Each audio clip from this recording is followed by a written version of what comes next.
The Cleveland Indians going to the bottom half of the second inning. There's the baseball. I'd mentioned it. Sometimes they will switch the balls and they'll write the date on it and whatever, that OJ got his first hit, but they will write something really ugly on the ball, and then they'll present it to him, and then they'll give him the real ball. Ken, you mentioned earlier these socks. The Indians wear their socks up to their knees. Sebastian Hartel of Germany on our email wanted to know, on our website rather, wanted to know why. Well, it goes back to August 27th. Now, Jim Thome always wears his socks like this. And his teammates on his birthday honored him by all coming on the field with their socks up high. And the club started to win some ball games. So they stayed with it. And now they're in the World Series. They're not going to give up on it now. Ground ball, second base. Nice backhand play. Robertson. Bobby Bonilla is retired on one pitch by Chad O.J. Here's the first pitch of the inning. Bobby Bonilla going for it. A fastball down right where he likes it. In fact, he hit the ball pretty hard. Bip Roberts on the backhand. You figured if Bip Roberts come up with ground balls, he's down there with them already. So he makes the play and throws out. Bonilla leading off the inning, and Chad O.J. has one out on one pitch. After spending all that time on the base pass, he would like nothing more than a quick inning here. Conine makes the start at first base for defensive purposes with a ground ball pitcher on the mound. He's at the plate and takes that curveball. We want to thank everybody around the world for joining us on the internet. We've had some great questions, thousands of them. We can't possibly get to them all, but we will get to a few here during this ball game tonight. And the staff, Major League Baseball International, trying to answer as many as they can that were sent in, because there were some great questions. Conine with one down, nobody on. Alou to follow him. 3 for 10 here in the World Series. 1-1 delivery by O.J. Fastball hit in the air, deep center field. Grissom backing up. 434 back there. Reaching. What a catch! What a catch! The Gold Glover Marquise Grissom, a Willie Mays type catch in a World Series game over his shoulder. In virtually every other park in the majors, this ball is gone. Marquise Grissom, when he first came to the major leagues, could not go back on a fly ball. What a catch. Marquise worked with Tommy Harper, the Montreal Expos coach, every day, and he hit fly balls back over his head. He went back and caught him. Tommy Harper deserves a lot of credit for that catch, turning Marquise into a Gold Glove center fielder, and Marquise will tell you the same. You're right, it's 434 feet out there, that part of the park. If you're going to hit one in that direction, you better get all of it. Only Detroit is deeper, and I've only seen one go over the wall there in Detroit. Wow, a spectacular play by Marquise Grissom. Moises Alou, 2 down, nobody on. You will see that on highlight reels forever. That will be piggybacked with the Willie Mays catch. Guarantee you. He ran a country mile in center field to get to that ball. Alou and the off-speed pitch, fooled by it, 1-1. Well, Alou saw Grissom for years in Montreal. They were teammates. And he saw Marquise make catches like that. He probably said that was just run of the mill. All around the world now, the tape banks at every television station are going back to find the Willie Mays catch. Oh, yeah. So they can show you Marquise Grissom and how it compares to Mays. Wow. That catch by Mays came against the Cleveland Indians back in 1954. Yep. 2 down, nobody on. Alou waiting. O.J.'s got to lose timing way off here. Yeah, he's changed speeds well on him. Threw him a off-speed breaking ball. Threw a fastball by him just then. O.J. also features a good changeup. Well, that was a change if it was 80 miles an hour. Vic Wertz, the first baseman of the Indians, hit that ball that Willie Mays caught back then and became one of my heroes when he came to the Boston Red Sox later in his career. And Vic Wertz? Yeah, was the first baseman there. Chad O.J., 3-ball, 2-strike count, 2 down. It is warm, 80 degrees here tonight, and a very high humidity. The exact opposite of what these players played in Cleveland when it snowed. Alou with with a 3-2 count on him. O.J. and the foul ball will keep it that way. You ask any of the players which conditions they like better. And I'd rather be too hot than too cold anytime. That's why they make air conditioning. Yep. Or a piece of paper you can use as a fan. Yeah.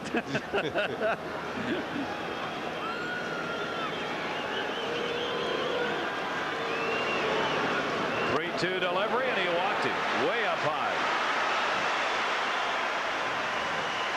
First walk given up by O.J. Well, as bad as Alou looked during that at bat on some of the swings, he did work a walk out of O.J. 11 walks per game, highest rate all time. 4 already tonight. Yeah. I thought these two pitchers would be right around the zone. That's the first walk given by O.J. Kevin Brown has been the wild man tonight with 3. O.J. walked only 47 in 126 innings during the regular season. Now Charles Johnson. He's had 1 home run here in the World Series and a fine series at the plate and behind it. And O.J. is up high to him. Johnson 0 for 3 against O.J. These catchers have been phenomenal. You see the highest combined batting averages by catchers in a World Series. And a towering pop-up. Third base, Williams. His teammates could all have left the field, and he still would have been waiting for it. But maybe the play of this World Series made by Marquise Grissom in center field. A spectacular catch on Jeff Conine. Well, that is Marquise Grissom, who made a spectacular catch for the second out of the inning. I mean, to concentrate, ball back over your shoulder, stick the glove right at your hip, and the ball goes in. And he and Moises Alou talking it over. He said, if you had hit that ball, I'd have caught it too. Former teammate. And his current teammates congratulating him.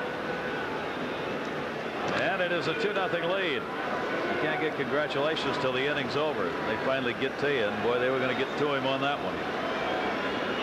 That was something else. Omar Vizquel. See if Kevin Brown can settle down now and find that strike zone. 1-1 count on Vizquel, who flied out his first time up. 5 for 34. Lifetime against Kevin Brown. Bobby Bonilla moves in at third. Vizquel a good bunter.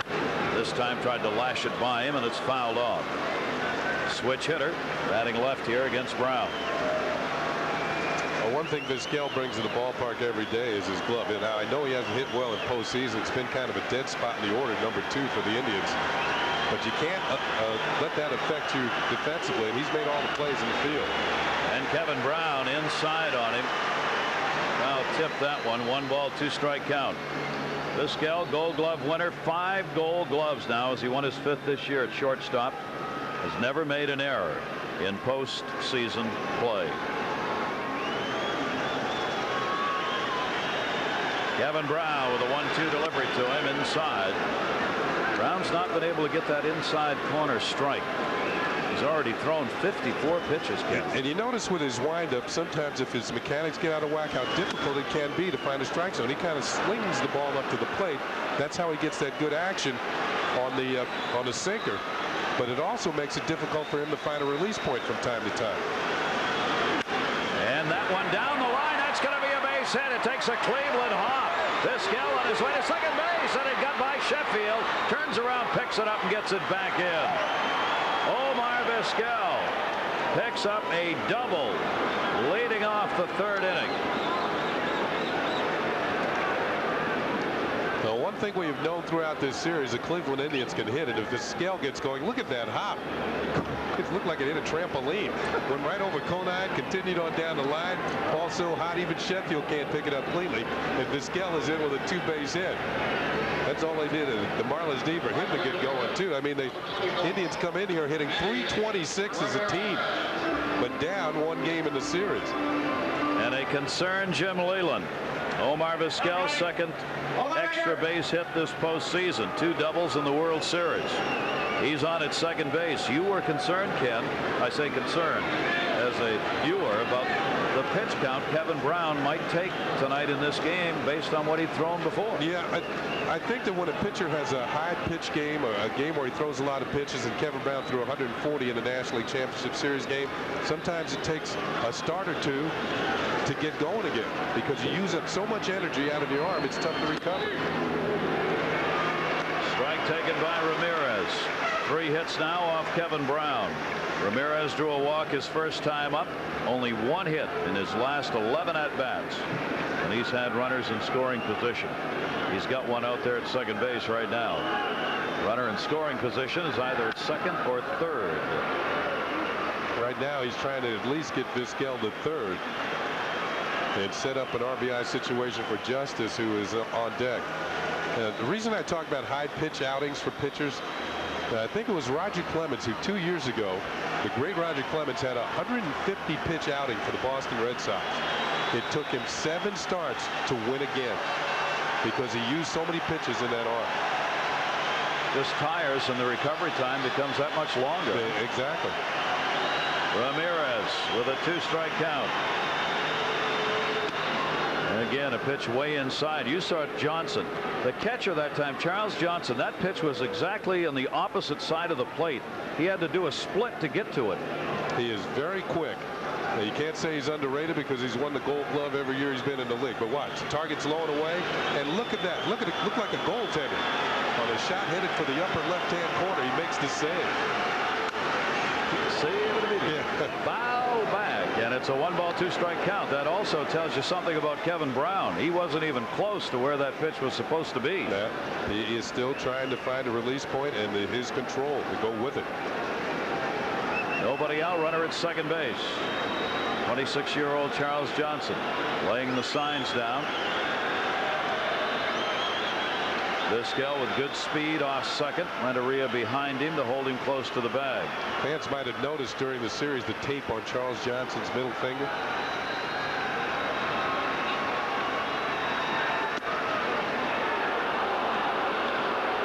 When he gives the signs, you can see the middle finger is taped up. Some people might think it makes it easier for the pitcher to see the signs. That is true, but the case is that he injured that finger during the course of the season, was having a lot of trouble hitting, and it's still not completely healed. Vizquel is running. Thrown out by Johnson. Stolen base. And the Indians have come out playing aggressive baseball. Omar Vizquel, among the top 5 in the league in stolen bases during the regular season, gets one here. Well, number one, Kevin Brown's having problems with his control, so he's concentrating on the glove. Great jump for Vizquel. He stole 43 bases during the regular season. You can see even Charles Johnson couldn't catch up in time to throw him out. The look in at the pitch, he saw that Johnson handled it, but he's in there easily at third base. And now a chance for an RBI and a fly ball to deep center field. White moves over to get it. Vizquel tags up. He'll score, and the Indians are executing the fundamentals. A sacrifice fly by Ramirez and a 3-0 lead for Cleveland.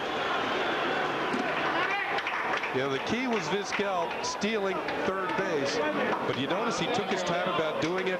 He picked the right time, and that's an experienced base runner and base stealer, getting a great jump at the right time and getting in there with the stolen base. Ramirez picking up his 5th RBI of the World Series, and Kevin Brown.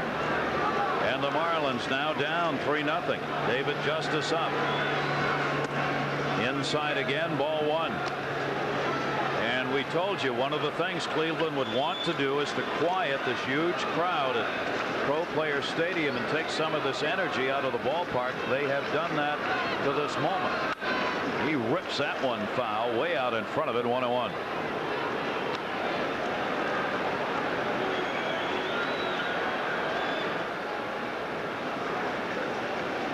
Omar Vizquel, a double, a stolen base, and a run scored.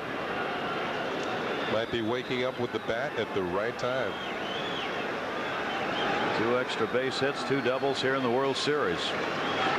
Check swing. That's a strike on the inside corner to Justice. 1 ball, 2 strikes.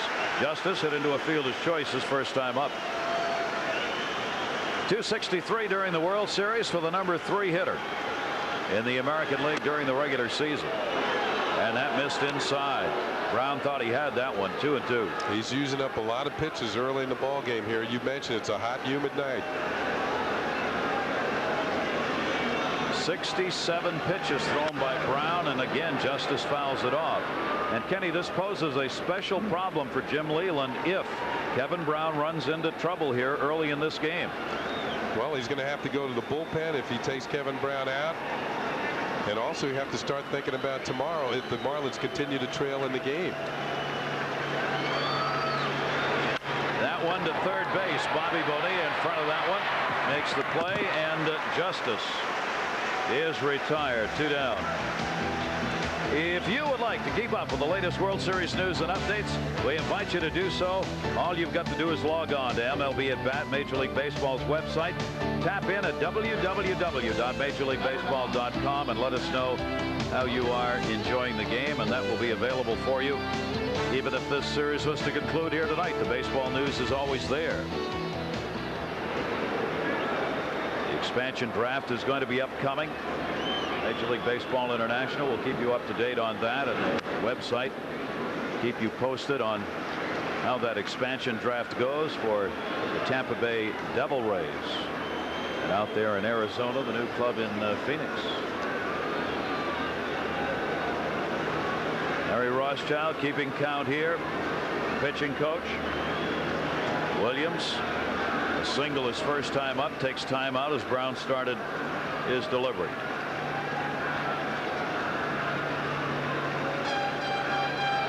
Williams has hit successfully now in all 6 games. That one to left field. Lou Cumming is there.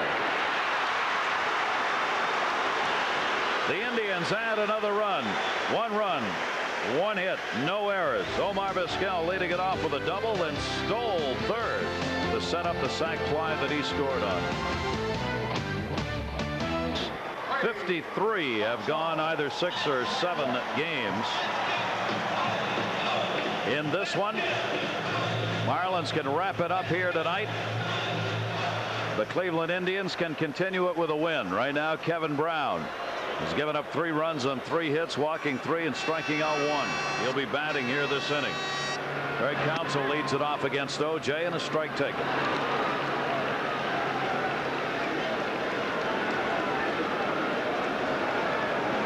The 27-year-old second baseman, fine postseason overall, hitting .324.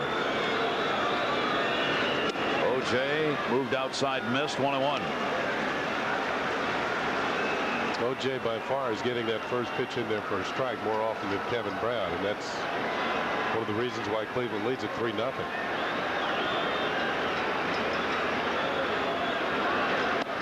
Wow, that is a nasty off-speed pitch. That changeup, the hitters just kind of flail at it. Well, the whole idea is to fool the hitter on the changeup, and it's done by arm movement. You come around the same way that you would if you throw him a fastball, and that catches the hitter's eyes. He's thinking fastball, but the ball doesn't get there. Struck him out, a breaking ball in the outside corner. Chad O.J. gets his first strikeout, and as he's done in all 3 innings now, retires the leadoff batter. Here's the pitch, well spotted to the outside corner, and moving away from Counsell for call strike 3. Chad O.J. in the postseason pitching much better than he did during the regular season.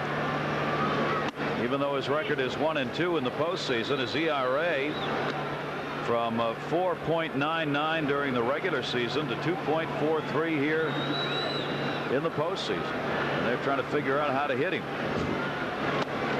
Brown has gone 0 for 2 in his chances at the plate, takes the pitch, and O.J. falls behind the opposing pitcher now, 2-0.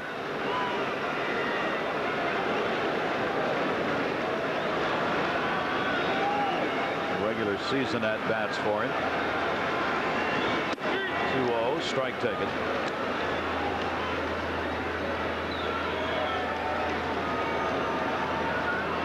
Here we are in the bottom third of the order. These should be the easy outs for O.J. Fly ball left field, hit pretty deep, but it'll stay in the yard shy of the warning track. Justice has got it. Geez, the pitchers are hitting the ball hard. Kevin Brown giving it a pretty good ride to left field, but hauled in by David Justice. As I mentioned, this should be the easy part of the order for O.J. getting Counsell and then Brown. Then he turns over the top of the order for Devon White. But this is how you save and conserve energy, by getting these guys out easily and then saving your energy for the bigger hitters in the order. There's a fastball, and it's popped up into left field for the out. 6 of the 8 outs have been via the fly ball or pop-up. You have the differential here in this game of O.J. being a fly ball pitcher, and Brown, as we said, a pronounced ground ball pitcher. That's because O.J. has the changeup, and when he does throw a fastball, the hitters are a little bit late and they pop it up. Like that. Devon White fouls that one off. He flied out to center field his first time up. 2 down, nobody on, 3-0 lead for the Indians. Cleveland trying to send this to a game 7 tomorrow night. O.J. trying to be the one to do it. White takes the pitch up high. Chad O.J. 5-2 during the regular season when he pitched after a Cleveland loss. Trying to be a stopper here in the World Series. Get his 2nd win of the postseason. 2-1 delivery to White. That one's going to be a base hit into left field. The first hit for the Marlins.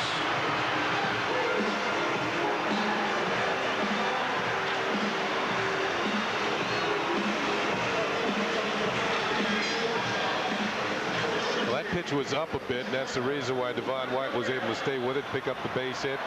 Looks like the change-up grip. There's the pitch, move it away, stays with it, lines it into left field for a base hit. It did look like the change, but it was up.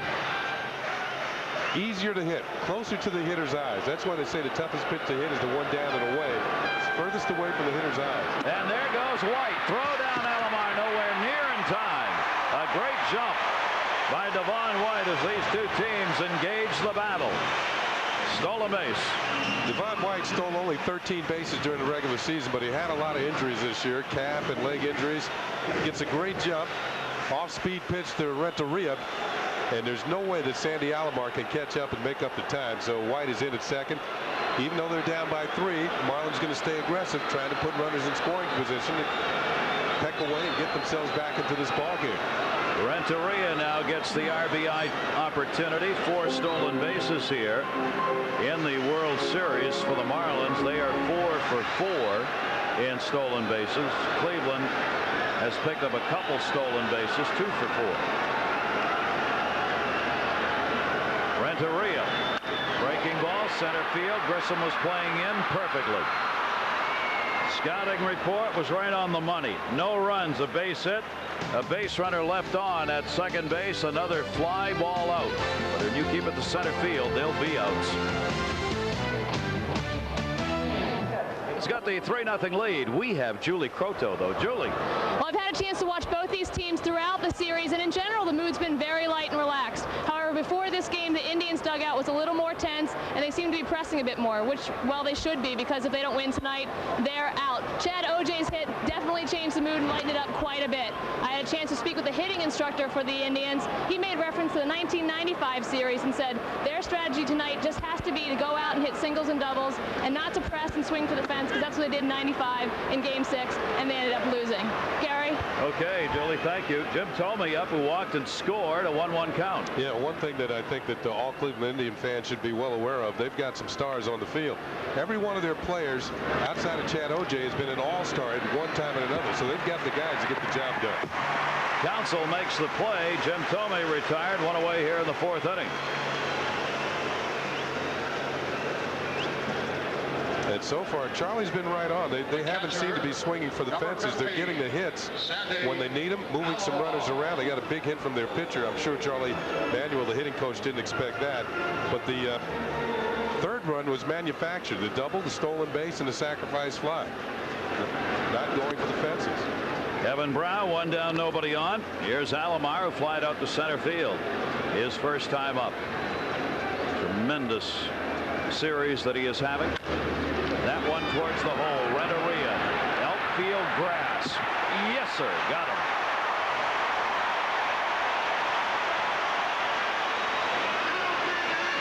Edgar Renteria.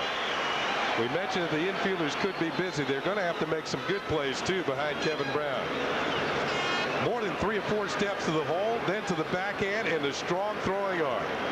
And he throws out Sandy Alomar.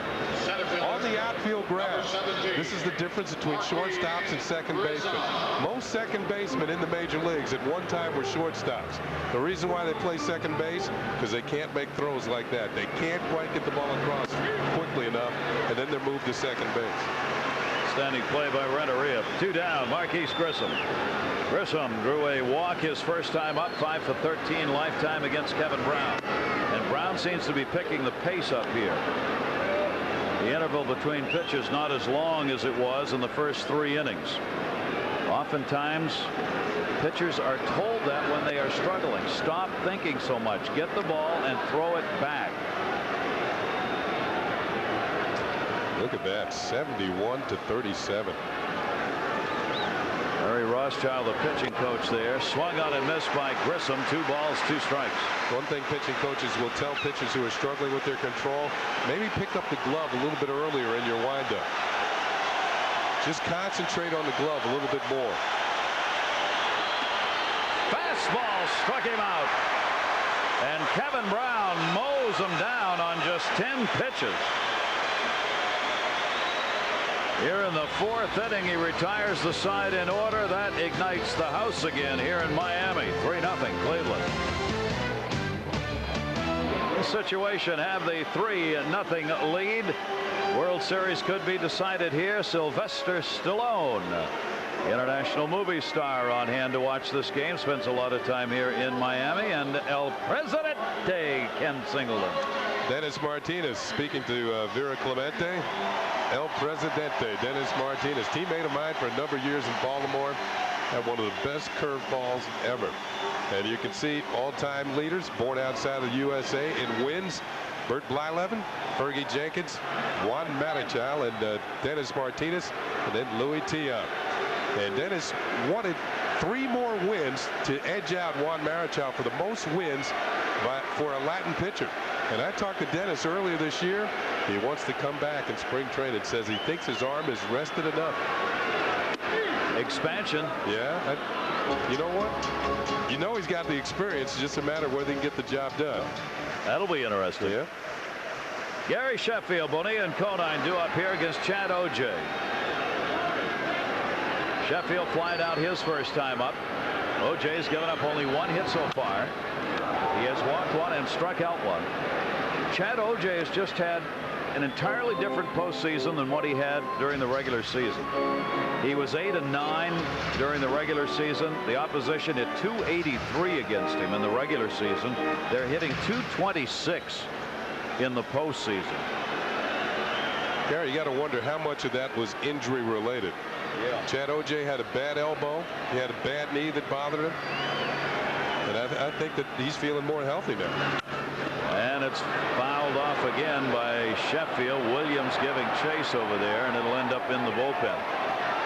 Last 3 regular season starts, he worked 18 innings and gave up only 1 earned run, which may indicate what you're saying, Kenny, that once he got healthy, the real Chad O'Jay showed up for Mike Hargrove. And a lot of people thought that Mike Hargrove shouldn't have started him in game 2. They were looking at that overall record. Mike Hargrove told us he's throwing as well as anybody on this team. And he's proving it. Yeah. Best ERA for a starter here in the postseason for the Indians. Sheffield, a slow roller off the end of the bat. Omar Vizquel. 1 away here in the 4th inning. Leadoff man is yet to be on in this game for the Marlins. Vizquel is smooth as silk at shortstop. Jimmy Leland said maybe the only one better I've seen is Ozzie Smith. Vizquel, as Gary pointed out earlier, has never made an error in the postseason, and he's played it well over 30 games, and that's a World Series record. He is a good one. 30 years old. Bobby Bonilla grounded out his first time up. O'Jay rocking along. This game has great flow to it. We had a question from Robert Schwab of Poza Rica, Mexico. He said there was a player for the Indians some years ago who was called the human rain delay. He said, wasn't that the manager, Mike Hargrove, who's sitting over there now? He's absolutely right. Now, where'd that come from? Just he took forever to get in the batter's box and hit. He had to adjust his batting gloves. He had a little donut he wore on his thumb to protect his thumb, his helmet, his pants. Hitch up between every pitch he did it. And that's why he was known as the human rain delay. But Mike Hargrove was a good hitter, got a lot of walks, really ticked a lot of pitchers off. So Robert Schwab, you were right. That's who it was, and that was the nickname. Chad Oj, no delay here. That one a towering fly ball, shallow right field. Ramirez in, Roberts out. It's the outfielder's ball, and Ramirez puts it away, and there are 2 down here in the 4th inning. Oj's pitching just like he did in the other game of this World Series. Keeping the hitters off balance. You see, I mentioned the changeup and why the hitters hit a lot of fly balls and pop-ups. Because of the discrepancy in the speeds of the 2 pitches. Fastball at 89, changeup maybe 79, 78. That's a big speed differential. So the hitters are caught in between. And they're looking for one, they get the other, they either pop up, they're out in front, or they're behind on the fastball. That's water, folks. And the pitch is taken inside by Conine, who flied out his first time up. Boy, it's working. That changeup is really working. He has had 8 of the 11 outs have been in the air. Conine's fly ball to center. That one ripped to left field. Justice coming, diving, and makes the catch. David Justice. Chad Oj is getting the effort out of his outfielders. Marquise Grissom made a big defensive play, and now David Justice denies Conine, and it was Conine who got robbed by Marquise Grissom. Still 3-0 Cleveland. Justice in the last inning. Well, David Justice used to playing the outfield. He did so for the Atlanta Braves for a number of years, but mostly DHing this year. Down the line, and that's going to be into the corner. Chased down over there by Sheffield, and OJ's going into second base. This is an unbelievable game for Chad Oj. He had never had a hit, not hitting in the American League anyway. His first time up, he got a bases loaded single. Now he gets a double. His teammates can't believe it. I don't know if he does. First pitch right down the middle. OJ slashes, rips it down the line for a 2-base hit. Jeff Conine, no chance. Hard hit and well placed. That's how you get hits. OJ turns at first. Did he miss the bag? Maybe not. He's headed for second with a 2-base hit. That one's going to be a base hit. OJ goes to third. Biff Roberts. 2 pitches and 2 hits in this inning off Kevin Brown, who has now given up 3 runs on 5 hits, and here in the 5th inning the Cleveland Indians have their first 2 on, and Rothschild calls to the bullpen. OJ hadn't even had time to get his breath out there at second base. Biff Roberts swinging at the first pitch. And Hershiser is saying it isn't that easy. It isn't that easy. This is where it started to fall apart for Kevin Brown in game 2 of the series in the 5th inning. Now Omar Vizquel with runners on at first and third. Check swing. Down low for a ball. And the Indians a chance to do some more damage and add to their 3-0 lead. Vizquel had a double his last time up. Flied out in his first at bat. Kevin Brown now in the 2 starts in this series has struggled against the Indians, and that one to center field, not deep. Probably will not score a run. OJ's tagging, and he's got to stay at third. Devon White flips that one in, and Vizquel's retired. That's a big out.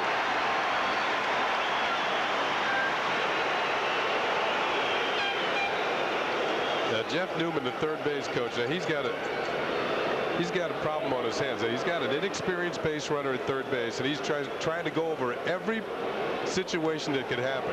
Of course, something usually happens that OJ's never seen. Just hasn't been on base enough to be an experienced base runner. Plus, he's got a bad knee. Huffing and puffing still at third base. 1 away. Double play could get Brown out of it. Ramirez has walked and an RBI and a sacrifice fly. Runners at first and third. Roberts at first has good speed.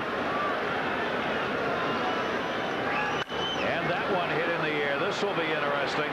O.J. is tagging up. Devon White will make the catch. O.J. takes off, and he will score in a sacrifice fly. So Ramirez twice has gotten a run in on a sac fly, and O.J. scores, and the Indians now have a 4-0 lead. You'd smile too if you were right now the winning pitcher and it had 2 RBIs and 2 hits. It shows you that Ramirez is a good low ball hitter, because Kevin Brown noted for the sinker ball, and twice he's gotten the ball in the air to center field. Chad O.J. will tag up at third. Now he has to wait until the ball is caught before advancing a base. The ball is caught, he heads for home, and he's able to score. And credit Manny Ramirez with an RBI, as O.J. helps himself out, first by getting a double and then scoring the 4th run of the ball game. Now here's a good delay. The trainer was just working on David Justice's eye, and Charlie Johnson wasn't happy at all. Charles Johnson, the catcher. I will bet you 100 to 1 there was nothing wrong with David Justice, but his pitcher just came off the base paths. He wanted to give O.J. a little extra rest, so he had the trainer come out and just take a look at him for no particular reason. Now O.J. is trying to cool off. O.J. has accounted for 3 of Cleveland's 4 runs. Antonio Alfonseca, Felix Heredia, the left-hander. First bullpen action we've had in the game.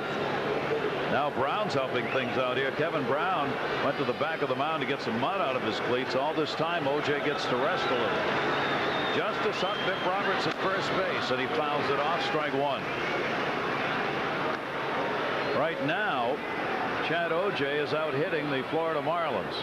He's got 2 hits and they've got 1.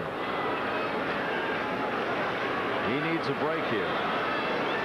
You can run yourself out of a game as a pitcher on the base paths. Yes, you can.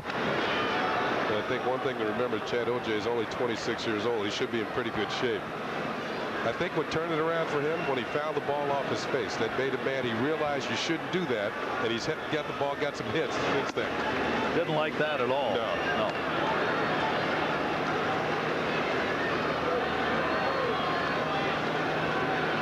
That right arm wrapped up, keep it nice and warm, even though it's about 80 degrees here. 1 ball, 1 strike count, 2 away. Roberts doing his part to prolong the inning as Brown is throwing over to hold him close. 4 runs and 5 hits off Kevin Brown, the ace of this Marlins staff, here in Game 6.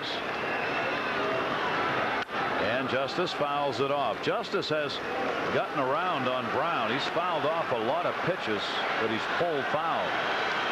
Justice usually does get good swings at opposing pitchers. As you mentioned, he's been all around them, but he hasn't really hit one very hard tonight.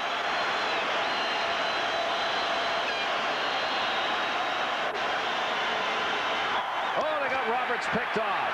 Conine running him back and will tag him out.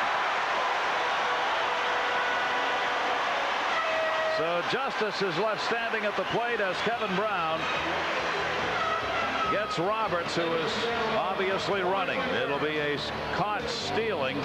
Conine just held on to it and tagged him out. Another run in. Cleveland up 4-0.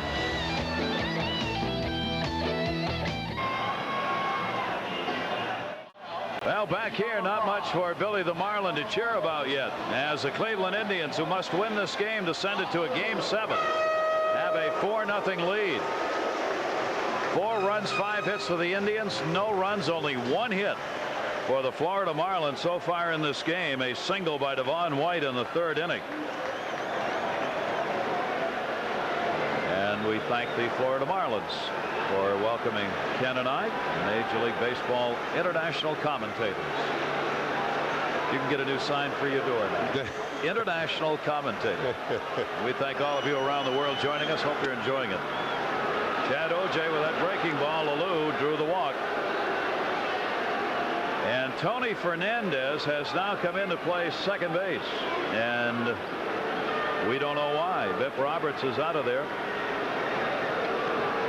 Well, Fernandez, former Gold Glover, thought to be a better defensive player. Now that the Indians have taken a lead, maybe Mike Hargrove is going with his better defensive players. Gotten the Bipster out of there. They've made only 3 errors here in the World Series. They all came in 1 inning. Otherwise, they've played solid D. Fernandez made one of them. Yeah. But that was on that cold, cold night in Cleveland. Chad O'Jay falls behind on Alou.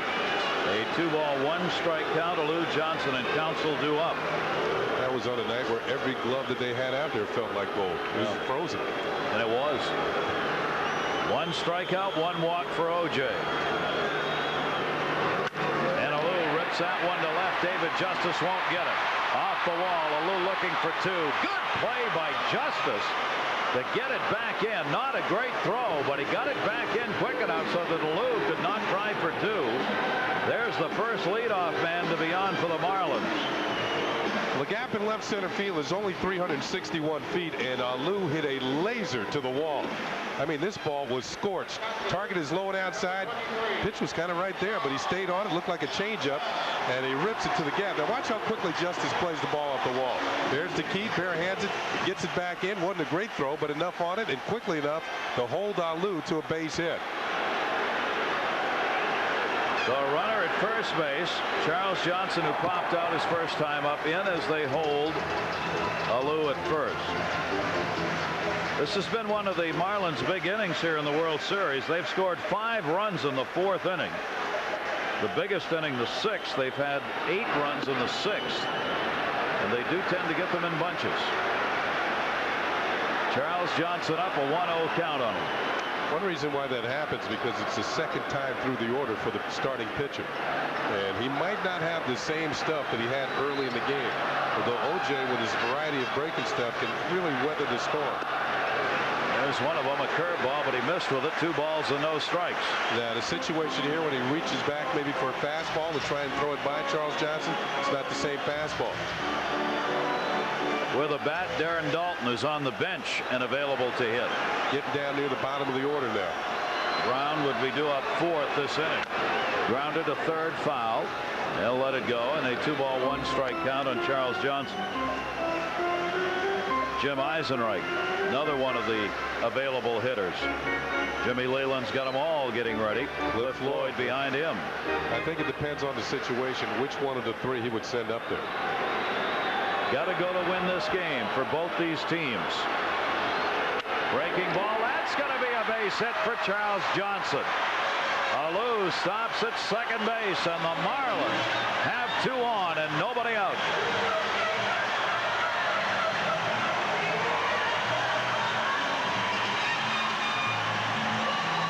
Second time through the order. It seems that the Marlins have made an adjustment. They're waiting back a little bit more. Hitting the off-speed stuff. First, Alou hit a line drive on a changeup. Now Johnson, a base hit on a curveball. Ryan Anderson just got up in the bullpen to start throwing here for the Indians. Mark Wiley, the pitching coach, on his way out. We asked Mike Hargrove. Out in the bullpen tonight, though. He's available for use if needed. Alou at second base. Johnson at first. Craig Counsell coming up. Counsell struck out his first time up. They're looking for the bunt in the infield. He did not square around, and ball 1.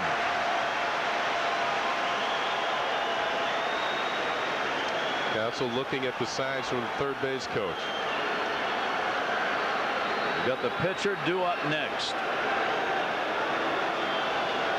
We're probably going to see a pinch hitter. 1-0 delivery. Fastball towards first. Handled by Thome for 1. That's all they'll get. O'Jay, who rarely gets a ground ball out, got a ground ball there, and Thome gets the force out. Alou goes to 3rd. We told you Robert's out of the game. Let's check in with Julie on it. Julie Croteau. I had a chance to speak with the Indians trainer, and he confirmed what I thought, that Bipp did have the flu. They took him out of the game because his stomach was hurting him. I spoke with Bipp before the game, and he said that he really was not up to this game. He got the flu in Cleveland, which isn't a surprise considering the weather change that we've all experienced. Back to you in the booth. Well, there's the answer on Bipp Roberts. Mike Hargrove checking that lineup card. Darren Dalton will come on as the pinch hitter. As the starter, Kevin Brown will come out of the game.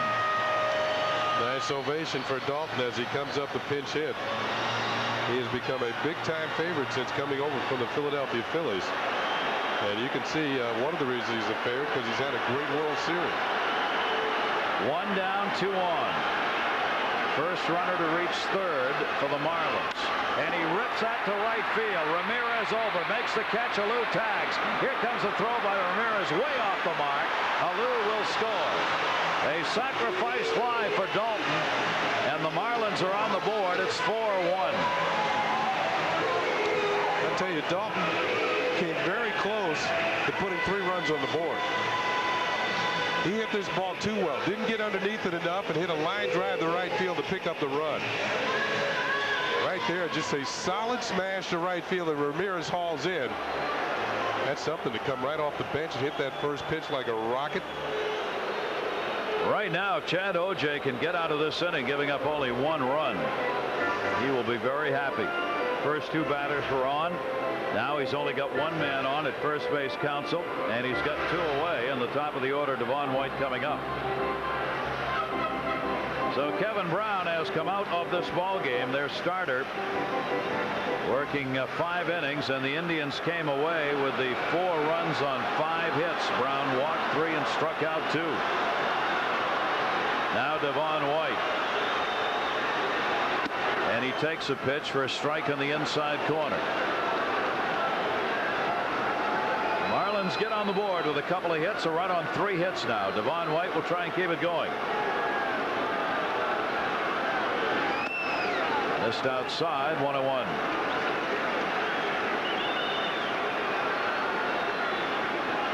O.J. rarely gets a ground ball, and the one time he really needed it, he got it off Charles Johnson to get that forced play at second base.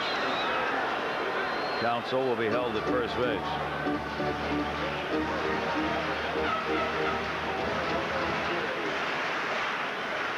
Counsell only stole 1 base during the regular season, but batting in front of the pitcher sometimes that limits your opportunities to go.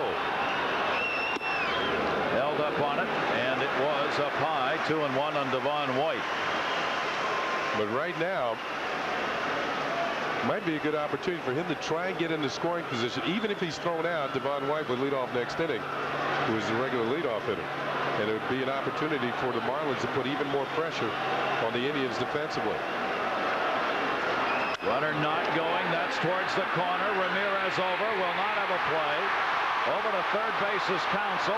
Throw comes into second. Runners at the corners. Devon White, his second hit.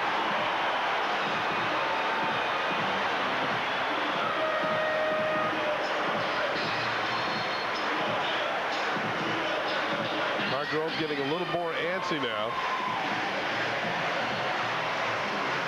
And I think the Marlins have made the adjustment here in the middle innings of the game. Devon White was in between when he flew out to center field in the first inning, but he's come up with 2 hits, and he's waited well on that changeup. 80 miles per hour. You saw him wait back and just hit a solid line drive for a base hit. So that, you know, most of the times they say that hitters catch up to the fastball when it slows down. They're actually catching up to the changeup. They're slowing themselves down and hitting the changeup. That is O.J.'s best pitch. Hargrove has got to make this huge decision whether to go get O.J. or not. He's going to let him work to Renteria. Renteria's flied out twice. Runners at first and third, 2 down. Breaking ball in the dirt. Good stop made. Alomar keeps it out in front of him. Counsell stays at third.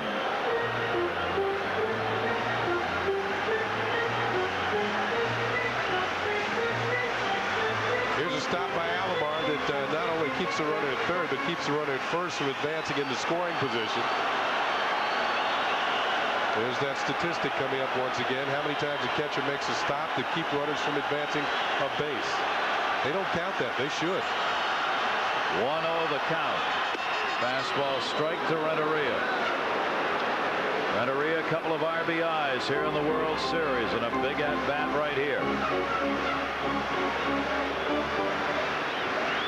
Bullpen active. Mike Jackson has joined Brian Anderson for the Indians. Runner goes. Swung on. Fouled off. They were sending Devon White. 1-2 the count now, and Renteria. most of the veteran base runners for Jimmy Leyland have the green light. They can go when they want to. He does have a stop sign. You just saw him go to his wrist. I don't know if that was a stop sign or not. And what they're telling him now, watch the fake at third and then the throw over the first. The play that works about once a year. They don't want it to work here. No. 1 ball, 2 strikes, 2 down. White not going. Renteria reaching for 1 to second base. Tony Fernandez will go to first. Just gets Renteria, but he got him. So O.J. battles through. 1 run on 3 hits. 2 are left on base. Marlins on the board, but Cleveland leads. International's Major League coverage of the 1997 World Series. And Cleveland's got to win one, and right now they're doing it. It's going around the world. HK on hand here broadcasting this game. All of you in Japan who have enjoyed the broadcast, we thank you for joining us on the internet. We've had a lot of questions from lots of places. Mexico, one of those, Televisa. Broadcasters on hand for all of this World Series. And Heredia's first pitch is fouled off. David Justice fouls it off. Your man, Kenny. Dave Juan out of the University of Pittsburgh. Broadcasting back to Taiwan. Solo drive. Yeah, and from what I understand, he studied geology.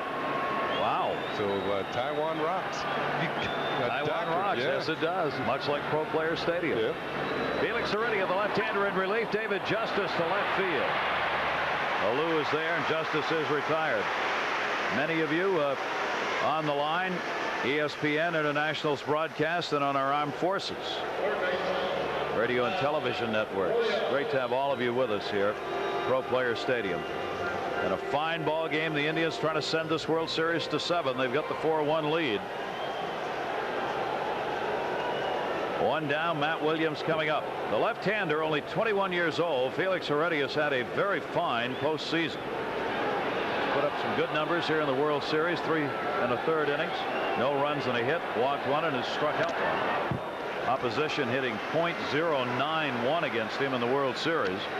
Heredia's total postseason numbers in 4 games, 6 2/3 innings. 2 runs on 4 hits, 3 walks and 5 strikeouts.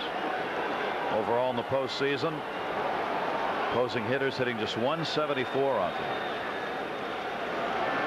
Matt Williams. Good off-speed delivery. Strike 2. Well, Heredia throws his fastball in the 90s. That was like a sinker. 85 miles an hour had Matt Williams way out in front. Heredia has what they call a live arm. They figure if somebody has an arm this strong and is this young, they can teach him how to pitch. It looks like he knows how to pitch already. So the Marlins have somebody they can rely on out of the bullpen. Strike 3 called. He came back on the inside corner. Heredia gets the strikeout. That's what I'm talking about, knowing how to pitch. Off-speed pitch away. Williams swings and misses. Fastball in. Right on the corner. That was his best heater. Matt Williams froze him on a warm night in Florida. Here's his motion. Watch him pick up the target, hide the ball, and deliver. 95 miles an hour. So quickly there are 2 down. Nobody on. And Jim Thome.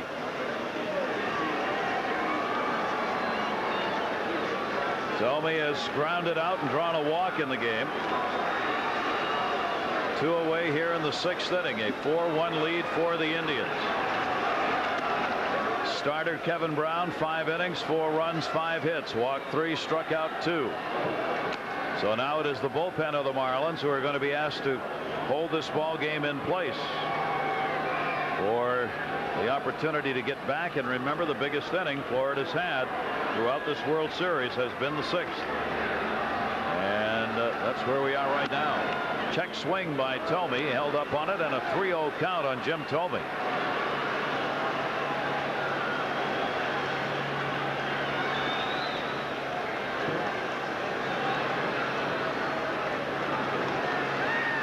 Left-handers hit only 188 off Heredia during the regular season. 268 for right-handers. You can understand why. He didn't give up a home run. He gave up only 3, none of them to left-handers. That delivery will keep you honest.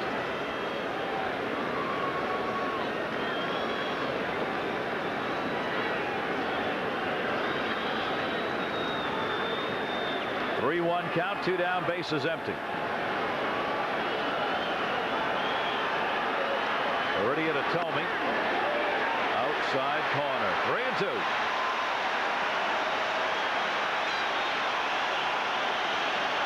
Good pitch on a 3-1 pitch, something that Tomey couldn't even offer at it. Fastball spotted on the outside corner.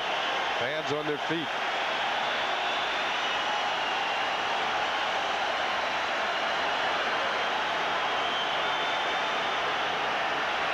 Already with a 3-2.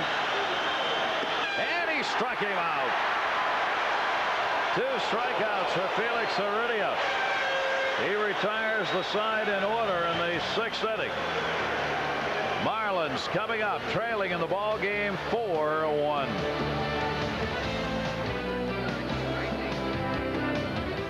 Lead as we go to the bottom half of the 6th inning here in game 6. And for our viewers in Australia, Major League Baseball International visiting your corner of the world November and December. The 97 International Baseball Festival goes down under. Those are the cities and those are the dates. You get to take a turn at bat, throw a ball and see how hard you throw, run the bases, even have your own baseball card made. Like a day at the ballpark. We hope those of you in Australia will take advantage of that opportunity. Well, here's the inning. This is a huge inning for Chad O.J. He's got the middle of the order. Sheffield, Bonilla, and Conan. And this is the inning when the Marlins have done damage here in the World Series. They have scored 8 runs in the 6th inning in the previous 5 games. O.J. giving up 3 hits in the 5th inning. Going through this order now for the 3rd time. He has walked 1, struck out 1. Marlins have the right guys coming up. Middle of this order, 0 for 6 tonight. Sheffield, Bonilla, and Conan. But a 2-0 count on the leadoff batter.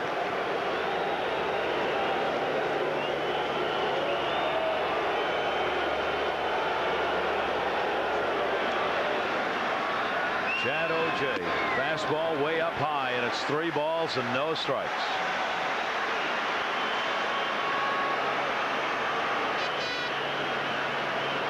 Gotta believe Mike Hargrove will not wait long here in this inning.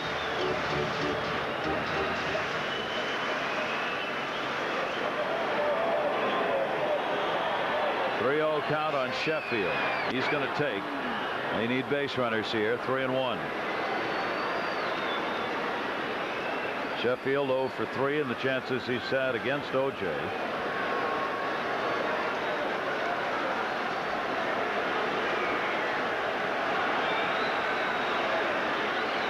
.3-1 delivery, and he walked him, and the leadoff man is on.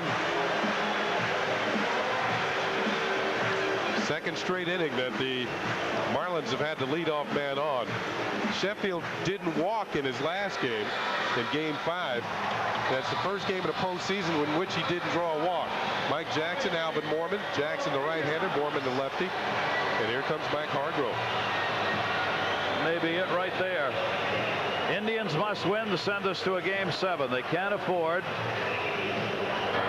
someone else do theirs for Florida. Going back to game 5, it was on Lou, and it was the 6th inning in which he got the big 3-run home run that turned things around against the Indians. Here it is, 6th inning runs. They've got the leadoff man on, 32-year-old right-hander. Mike Jackson misses outside to Bobby Bonilla. Mike Jackson, one of the hardest working pitchers in baseball. He's come out of the bullpen time and time again. Bonilla takes a strike. Bobby Bonilla, switch hitter. Better from this side of the plate power-wise. 11 of his 17 home runs were hit left-handed. Average-wise, though, he had better numbers the other way. .358. And a throw over to first base to hold him. Sheffield on at first base with a walk. O.J. gave up 2 walks. Responsible for the base runner on as he worked 5+ innings. giving up the 4 hits. Bonilla swings the ball going down and away from him. 1-2. I mentioned Jackson, a hard worker. Now, during the regular season, there are 162 games. Mike Jackson appeared in 71 of them. So the sinker, he also has a very good slider. He's appeared in 12 of the 17 postseason games. Wow. 1 run, 7 hits, and 10 2/3 innings off him. Bonilla fouls it back, holds the count at a ball and 2 strikes. Bonilla's 3 for 14 lifetime against Mike Jackson. Hard sinker, 94 miles an hour.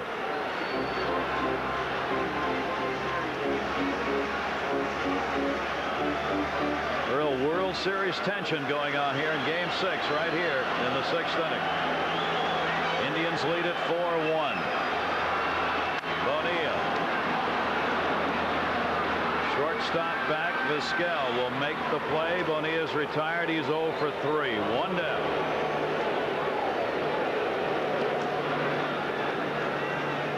If O.J. and the Indian bullpen can hold on tonight, one reason why they can win this game is because they've shut down the middle of the order, the power spots for the Marlins. Shutting it down without a hit so far. Now we're going to get another pinch hitter. Jim Eisenreich is going to pinch hit for Jeff Conine. Wants the left-hander up there against Jackson. 1 down, a runner on at first base. Both these managers now, the wheels are really turning.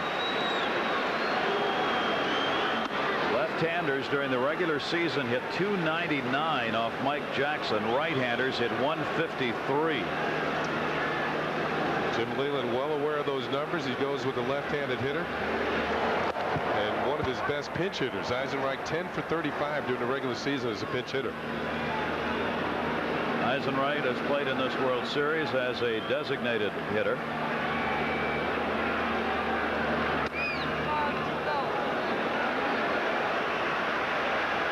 Two balls and no strikes. I like the way Ken Kaiser calls strikes. On the close ones, when it's just out of the zone, he kind of looks off in that direction to tell you that that's where the ball was, outside. And Kaiser working the plate tonight. They're in Game 6. That one is taken down low by Eisenreich. 3-0.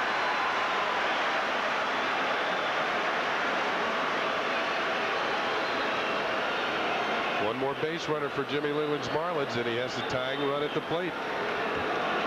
Eisenreich, he'll take it, and he's on.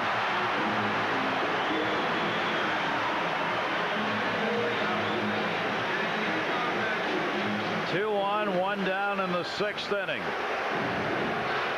Yes, history does repeat itself, at least in part. Moises Alou is coming to the plate with 2 on. The only man ever to hit 2 home runs with 2 or more men on base in the same World Series. 2 3-run homers off Oral Hershiser.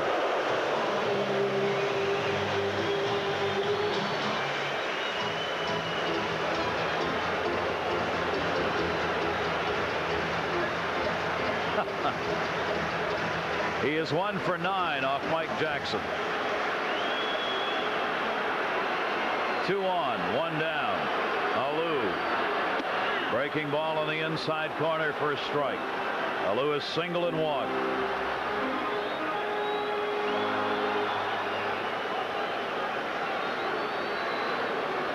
Sheffield at second base. Eisenreich on at first. Same pitch, but inside. 1-1. Mike Jackson's best pitch is his slider. He's already thrown it twice to Alou. Once for a strike, once for a ball. So the recognition factor is there for Alou if he sees it again. Now it depends on location. Check swing. And a 1-ball, 2-strike count. That was a fastball. Moved in on his hands. Lou as we mentioned at the top of the broadcast, with 9 RBIs.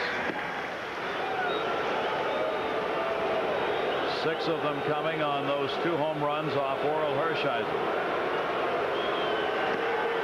Leads the Marlins in runs batted in the World Series. 1 down, 1-2 count. Check swing again. Jackson didn't get it. Fernandez hurries the throw over and gets the out. Sheffield moves over to third. Eisenreich down to second. Alou retired. 2 down. I was talking about location on the slider, and this is about as good as you can get it. Down and away from Alou. And by Mike Jackson. That made the play tough for Tony Fernandez. You can see the underhand throw is in time to get Alou. O.J. looking, realizing it was going to be a tough play once Jackson didn't get to it. Yep, things turned out all right. There's 2 outs now. Chad O.J. coming out, having walked Sheffield, and now is on at third base. Eisenreich down at second. Big at bat. Charles Johnson, 1 for 2, has picked up a single. Johnson is 2 for 3 off Jackson, including a home run.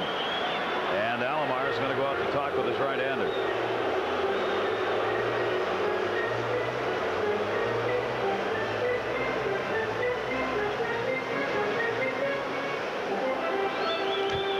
Giving hitting lessons now. How about that?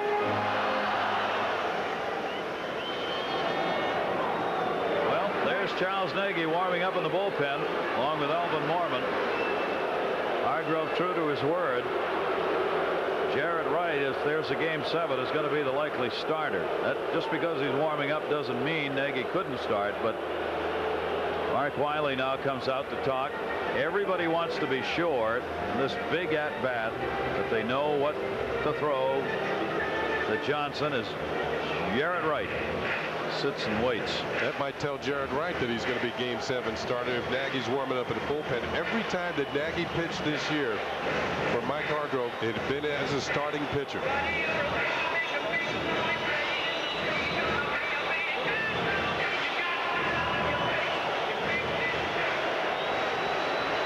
Mike Jackson.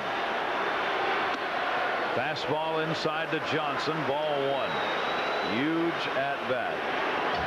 4-1 lead. Cleveland on top. Must win for a game 7. Bonilla and Alou. That's a great stop made by Vizquel. Throw to first base. Oh, yes! The 5-time Gold Glover may have just made the play of the 1997 World Series. He just denied the Florida Marlins 2 runs and a continuation of the 6th inning. With a grand play at short.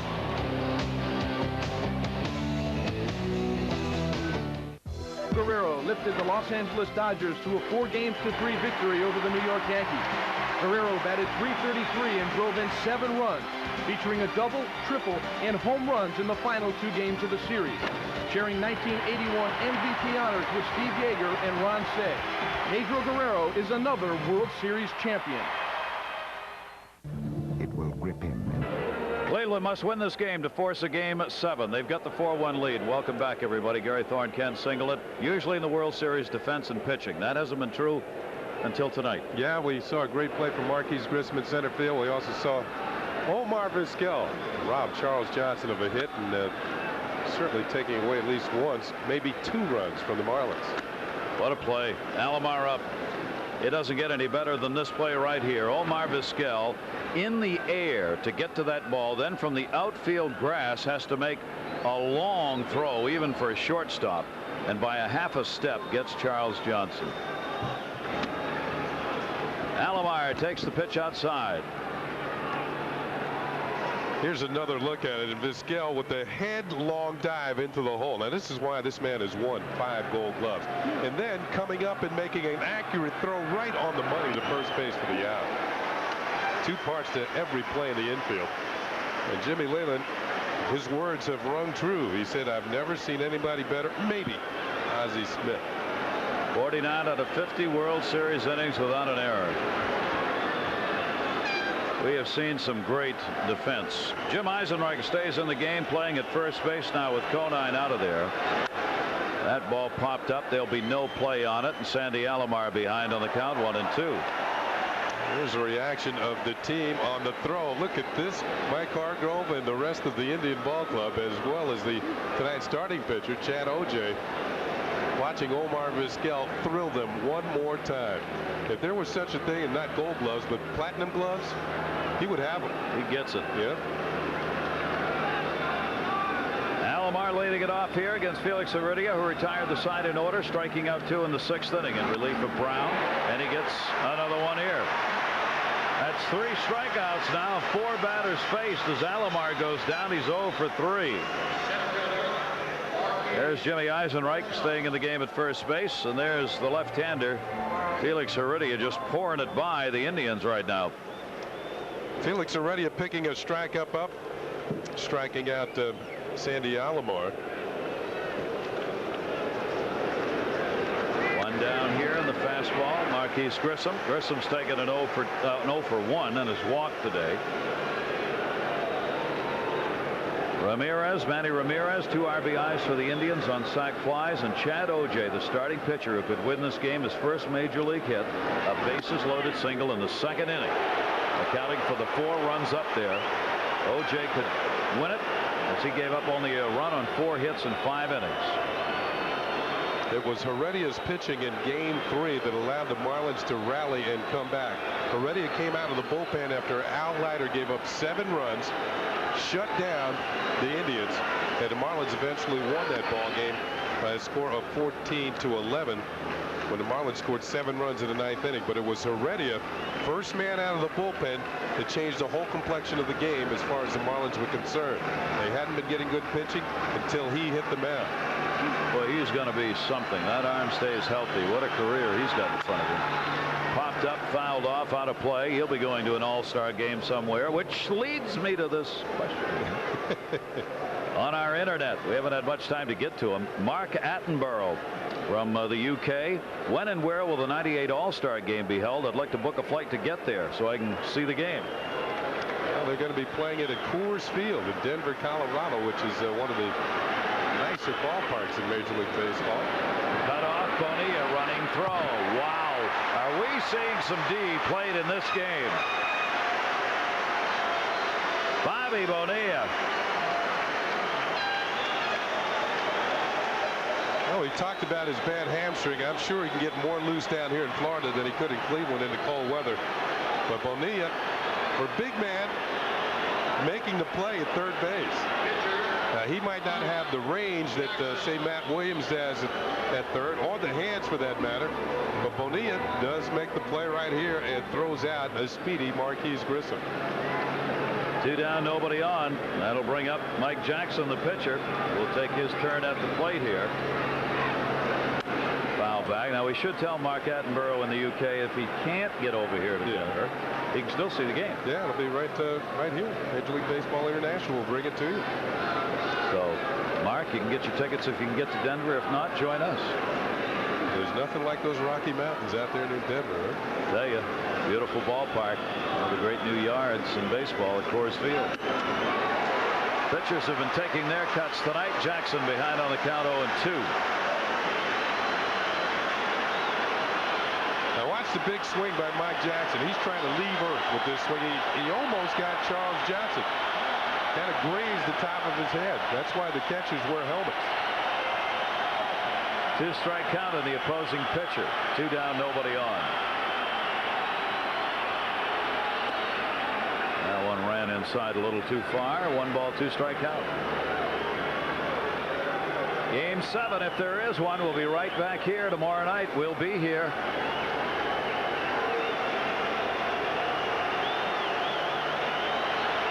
There can't be any more than 1 more. 1-2 delivery. He got him. 6 batters faced, 4 strikeouts for Felix Heredia. 7th inning stretch time. Game 6 of the '97 World Series. The Indians lead it by 3. games around the world of Game 6. This copyrighted telecast, the property of the Office of the Commissioner of Major League Baseball, intended for the private non-commercial use of our audience. Any publication, reproduction, retransmission, or other use of the pictures, descriptions, and accounts of this game without the express written consent of Major League Baseball is prohibited. Gary Thorne, Ken Singleton, Julie Croteau, and all of our great crew on hand here. Hope you are enjoying it. Whale of a ball game going for you, and not done yet. Bottom half of the 7th inning, Mike Jackson on in relief of the starter Chad O'Jay. Craig Counsell will lead it off. John Cangelosi's come out in the on-deck circle to pinch hit for Felix Heredia. And the pitch is down low for a ball. 4-5-0 for Cleveland. 1-4-0 for Florida. Florida has stranded 6 base runners in this game. Last 2 innings, the Marlins have had 5 base runners and only scored 1. A 2-0 count here on Counsell.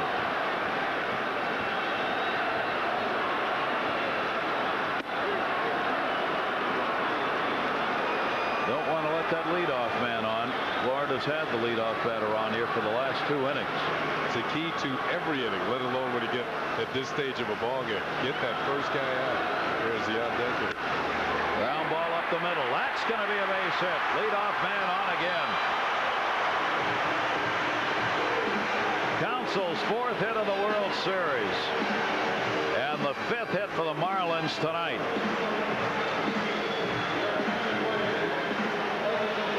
Now John Cangelosi will be coming to the plate. Mike Hargrove will lean forward a little bit. Here's the base hit.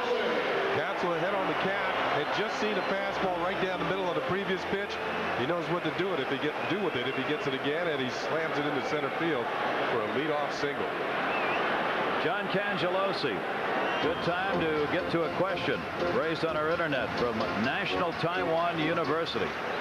Kathy Huang had 4 separate parts of her question, including who's the shortest, who's the tallest Major League player.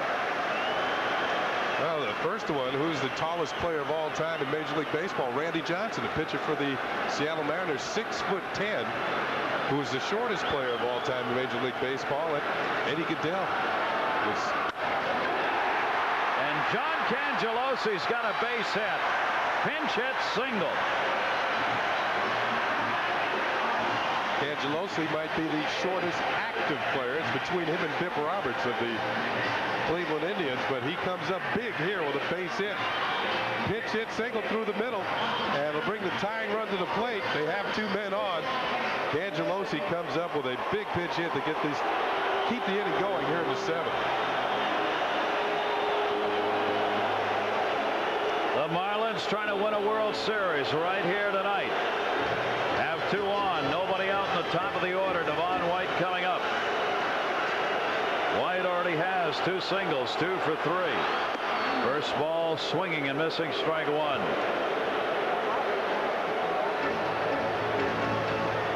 Jackson on in relief for his 2nd inning of work. You bet they're active. Paul Assenmacher and Jose Mesa. Assenmacher, the left-hander. Fouled off of the plate, strike 2. That's kind of an early wake-up call for Jose Mesa, isn't it?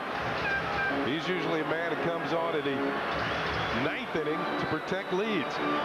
We're in the 7th inning. He's up and working. That's what happens when you get to a must-win situation. He'll bring him on to get a big out if he has to right here. The manager, Mike Hargrove.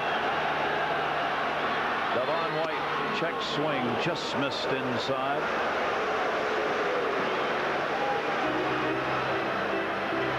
Against Jackson, White. 2 for 10 with a home run. He's got 2 on here. Counsell and Cangelosi. Good speed on the base pass, decent. White fouls it back to keep it at 1-2.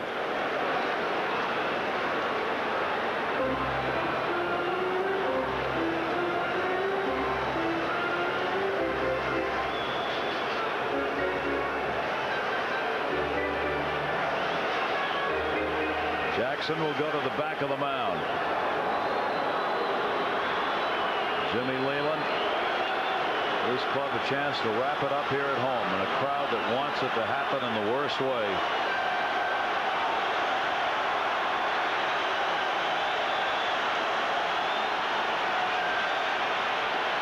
Timeout taken. White backs out.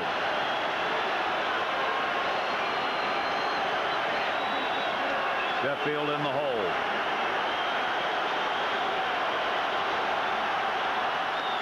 Struck him out. Took something off it, and Jackson gets a call. Third strike, and White is retired. One down. Julie's got a guest with her. Julie Croto, where are you? I'm here with Pudge Rodriguez, and I managed to blow his cover. People have been coming up, taking his picture, and asked for his autograph. You've been very patient. Who are you rooting for tonight? Well, I just come in and see, have a good time with my family. Whoever wins, I just good luck to everybody. Everybody, I play with it, and whoever wins, should be winning again today. Ivan, you're arguably the best catcher in Major League Baseball. You have some pretty good company here. What do you think of Alomar and Johnson? Well, those guys are good. This is me. They're playing the big league. That means they play pretty good, and the best luck for those two guys. Thank you very much, Gary. Julie, thanks very much. Here's Renteria looking to bunt. Takes the pitch up high for a ball. Talk about some great catchers. Oh yeah, they might be the three best catchers in baseball in the park tonight. 6 Gold Gloves now. Yeah. Von Rodriguez, Pudge for the Rangers. 1-0 count, 1 down. Renteria has had an 0 for 3. 1 ball, 1 strike. Mike Jackson's best pitch is his slider, and it didn't surprise me. He went to it to get Devon White. Backdoored him. What I mean by backdoor, he starts it outside, then it breaks over the corner for a strike. Fools the hitter. Counsell off second base. Cangelosi off first. Fastball up high to him. 2 balls, 1 strike on Edgar Renteria. Only 22 years old, and here he is in a World Series game, recognized as one of the fine young shortstops already. Bullpen phone call.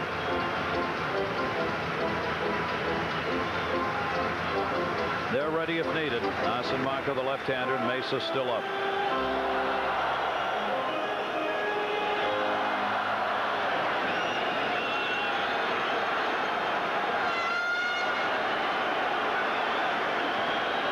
Two ball, 1 strike count with 1 away. Renteria rips that one into the screen.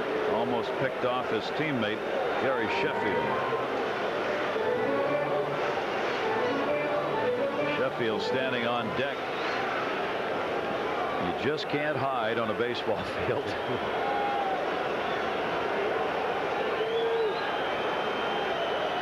Count goes to 2 balls and 2 strikes. Outfield fairly shallow in center and right here against Renteria, not a power hitter. Keep that in mind on a base hit if Counsell tries to score. 2-2 delivery. Not going to do it. Struck him out. Probably chased one out of the strike zone. 2 down. Well, you saw where Grissom was playing with Renteria at the plate. As we look at the sequence of pitches, fastball, ball 1. Slider had a good swing at it, but missed it. 2 balls and a strike. Slider fouled off. Fastball blew him away. You saw where Grissom was playing for Renteria. Now you look and see where he's playing for Sheffield.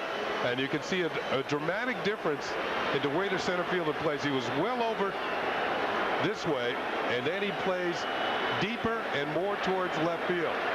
Sheffield with more power. And right now you don't want a ball going over your head with 2 outs. Gary Sheffield up. Pitches inside to him for a ball. The Marlins are now 0 for 7 with runners in scoring position tonight. They have left 6 on base. They've got runners at first and second and 2 down. Counsell at second, Cangelosi at first, back-to-back singles, then back-to-back strikeouts. Inside to Sheffield again, 2-0.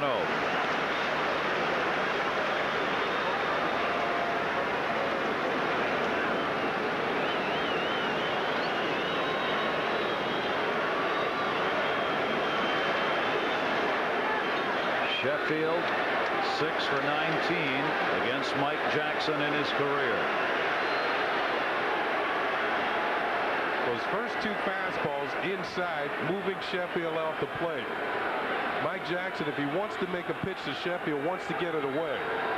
And one way to reclaim that outside corner is to move the hitter off. Inside corner.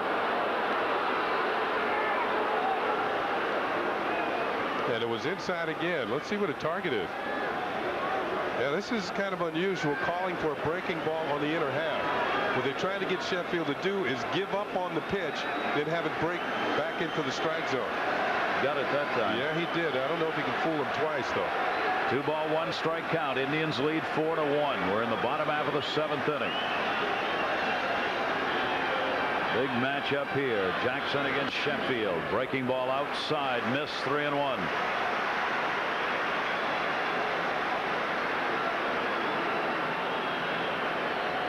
You see the hitters readjust their batting gloves. They want them to be as tight as possible on every pitch. Everything feel comfortable when you get into the box to swing the bat.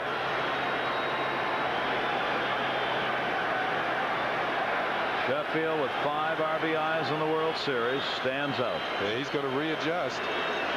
Even though Mike Jackson didn't throw a pitch, he wants everything to feel exactly right.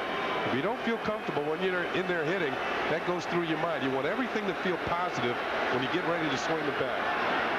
Ooh. Sheffield swings through it. 3-2. He was going for the 3-run homer. Now you saw his reaction after he swung and missed. He knows that this should have been 3 runs. That one hung right in the middle of the plate, and it was up. But he had a great swing at it. 87-mile-per-hour breaking ball. Pretty good breaking ball from Mike Jackson. But he better keep it away from there. Runners will be going. 3-2 delivery with 2 down, and it's fouled off. That was down a little bit more.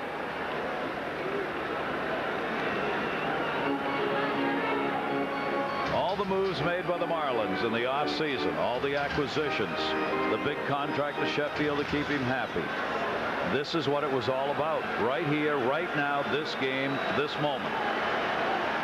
He was brought here to deliver a base hit or more in this at-bat.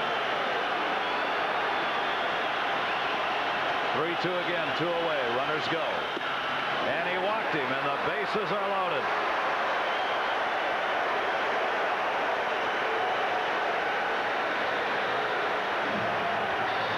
Second walk by Jackson. Same thing applies to the next guy coming up to hit.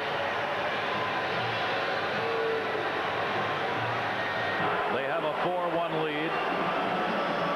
A power hitter coming to the plate in Bobby Bonilla. Now, he has already faced Jackson once tonight. He popped out against him. He's got the bases loaded and 2 down. Way outside, ball 1. Bonilla went 4 for 16 with 3 grand slam home runs during the regular season. 3 of the 4 hits with the bases loaded were salamis. Towering pop-up. Center field. Grissom got it.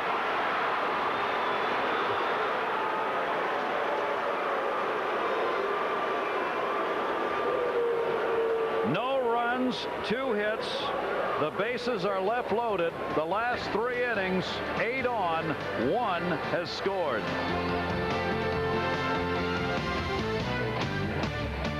Indians lead it by a score of 4-1. If they win it, there will be a game 7. Now, mind you, we put no jinx nor make any predictions nor indications by telling you that if there is a game 7, it will be right back here tomorrow night, and it'll be Jarrett Wright for the Indians and Al Leiter for the Marlins. That'll be at 7:30 tomorrow night, first pitch. We will have our pregame show at 7. There is Jarrett Wright. 3 years ago, he was pitching in high school in Anaheim, California. Now, if his team wins tonight, he has a chance to pitch in Game 7 of the World Series. And Al Leiter, a veteran, has struggled in the postseason. But in Game 7s, everybody is available to pitch. For anything. That's right. Speaking of which, here is Jay Powell. This will be the 3rd pitcher. Heredia worked 2 and was sensational. He struck out 4, didn't give up a thing. Now Jay Powell goes to work here as we go to the 8th inning. Orel Hershiser on the right's been over there all night long. Cheerleading for his ball club, was one of the first to get to Mike Jackson sitting next to him. Jackson got that out. I thought Jackson was going to faint when he left the mound. I mean, what pressure.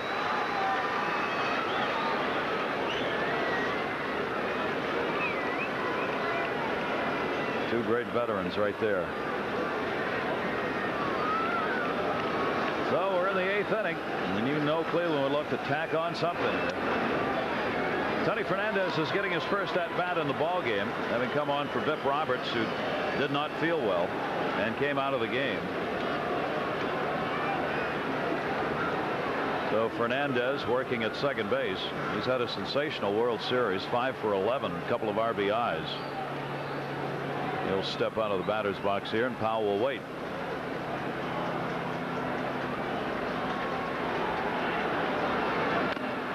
Fouls that off. He's made a couple of nice plays, Ken, since coming into the game at second base. He's had a couple of quick throws to make. It's nice when a manager can go to his bench and put a Gold Glove fielder in. Amazing, huh? 4-time winner. Mike Hargrove, he got up and took a long walk after that inning was over, and 3 were left on. Hoping his team can get it to that Game 7 tomorrow night. They are 3-3 on the road in the postseason this year. Cleveland is. Right through the wickets and a base hit. So given a chance, he produces. Thought about going to second base, bobble, but not long enough. And a leadoff single for Tony Fernandez here in the 8th inning. That'll bring up Omar Vizquel. Let's go to the 3rd inning with Omar Vizquel. He steals a base here, and why that was so important after the leadoff double. He came in on a sacrifice fly. Then he would rob Charles Johnson, best play in the infield in this series. You see the reaction of his teammates. You probably say, that's just Omar being Omar. Sensational defense here tonight. Both sides. Omar Vizquel a double and a run scored in the 3rd inning. Ramirez brought him home on a sac fly. Ramirez with 2 RBIs. Chad O.J. with 2, the starting pitcher who could win this game. Got his first major league hit, 2nd inning. Bases loaded, drove in 2. Fernandez at first base, squares the bunt and tried to push it by Bobby Bonilla. This is what he calls a sort of a slash bunt. He fakes the bunt, brings the 3rd baseman in. As he's coming in, he tries to slam it right by him. Get the infielder moved in. You try and get enough on it just to get it over his head or on the ground towards the shortstop side. Often referred to as a butcher boy hit. Kind of looked like a butcher slashing away at a piece of meat. Fastball just missed inside. 1 ball, 2 strike count on Vizquel. Gary, when I had a chance to talk to some of the fans in Cleveland, they tell me that Omar Vizquel is the most popular player on the team. Now, they've got some guys that are very popular, but they say that Omar is number 1. Actually, he's number 13, but there's number 1, Tony Fernandez, at first. But in popularity, number 1 is Omar Vizquel. I understand why. I mean, both the way he plays on the field and the kind of person that he is. That one hurt. Fouled it off his foot. He'll take the little walk here with a 1 ball, 2 strike count on him.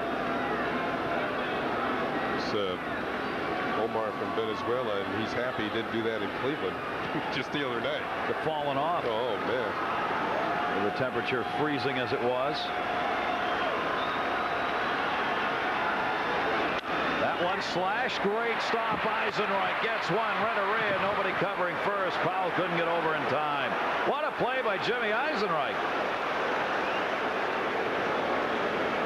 The crowd not happy that Jay Powell didn't get over there and take the return throw. Of course, Vizquel is pretty tough to beat for the bag. Fernandez with the lead. There's the play by Eisenreich. Good outfielder, good first baseman. Kind of a low throw to Renteria. But still, he had nobody to throw it to. Eisenreich comes off the bag, stays with it. Throw to second, and Renteria, all he can do is hold on to the ball. So 1 down, they get the lead runner. Vizquel's on at first base, and Ramirez coming up. Jim Eisenreich on at first. Manny Ramirez 2 sac flies in the game, tying the record for sac flies by 1 player in a World Series game. Wes Westrom of the New York Giants back in 1954. Catcher. Yeah. Did it in Game 4 versus Cleveland. Yet later on, Western became a manager. I think of the Mets. Yeah. So So 2 RBIs for Ramirez. Officially, he hasn't had an at-bat tonight. A sacrifice fly doesn't count as an at-bat, neither does a walk. He's had 2 sac flies and a walk. Nevertheless, highly productive. Runner on here at first base, 1 away. We're in the 8th inning, a 4-1 lead for the Indians. They picked up 2 runs in the 2nd inning, 1 in the 3rd and 1 in the 5th. Chad Ojai, their starter, held the Marlins down, and Cleveland's on top trying to send this to game 7.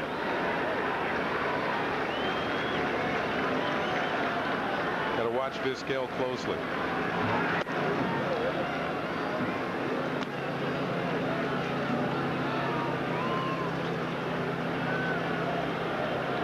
Now Vizquel, you know, those signs probably don't mean a thing because he's got the green light. He can go when he feels he can get a jump, and he knows he's going to have to get a good one against Jay Powell in order to beat the throw by Charles Johnson. Johnson comes in with that reputation of being able to throw people out. So if the Indians do steal bases, it's more off the pitcher than off the catcher. And that one just missed outside. 2 ball, 1 strike count. Ramirez ahead on the count here against Jay Powell. Talked about the temperatures. How about the difference? Here in Miami, the temperatures have been 76, 77, and 80. In Cleveland, they were 49, 38, and 46. That one hit in the air to right field. Gary Sheffield moving over. And Ramirez is retired for the 2nd out here in the 8th inning. So the 80-degree temperature tonight is the 2nd highest game time temperature since they started recording them back in '75. The only other one was 81 degrees in '77 in Los Angeles. Now this series had a little bit of everything. The average 44 degrees in Cleveland, 78 in Florida. Your choice, Kenny. Well, that's why I have my jacket off here tonight. Wasn't going to mention it, but that's why my voice sounds a lot better too. Yeah, here that's tonight. right. Yeah. 2 down. Runner at first base still. David Justice. You can understand why Florida is a great destination for people that come to the United States. I noticed it at our hotel. A lot of people, foreigners, and I don't know if they're coming to the World Series games, but they're enjoying the palm trees, the beaches, the gentle breezes, and all the pools. A lot of Europeans and South Americans come to the state of Florida for vacations. Vizquel over there at first base being held by Jim Eisenreich. Along with the Snowbirds from up north. Yeah. Emily Sayer of London. Jim Eisenreich's at first base. You had a question. You asked us, I'm told by a friend that the Marlins have a player who has had a lifelong illness. Is that true? The answer to that question is yes. His name is Jimmy Eisenreich, playing at first base. Tourette's syndrome is the disease that Jim Eisenreich has had to play throughout his career. In fact, early in his career, he had to stop playing baseball until they found the correct medication to control it, and he has to take that medication every day. Justice swings through it. 2-strike count, and Jim Eisenreich has done a lot of work with others who suffer from that same problem. And Jimmy is a great spokesman for them. And he's battled his way through it and has had a fine major league career. So Emily Sayer in London, that's the man. 0-2 count, 2 down. Justice, runner on at first base, and Powell will back off.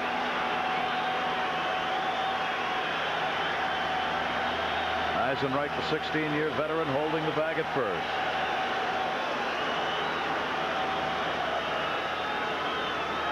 Johnson checking over with his coaches to see whether they want any throw to first base here or not. Now he goes out.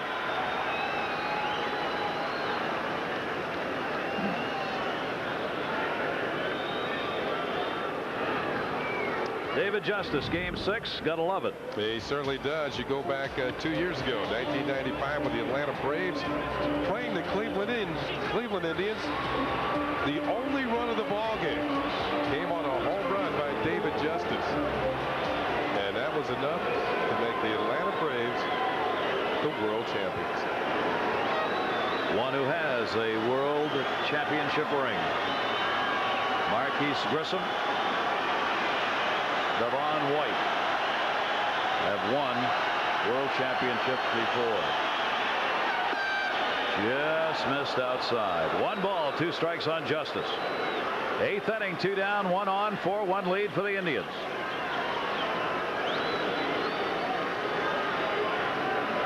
Tension on every pitch riding here in this game 6.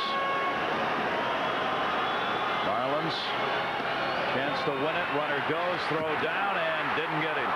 Stolen base for Omar Vizquel. His 2nd stolen base of the game off Charles Johnson, or as Ken said, maybe the pitcher.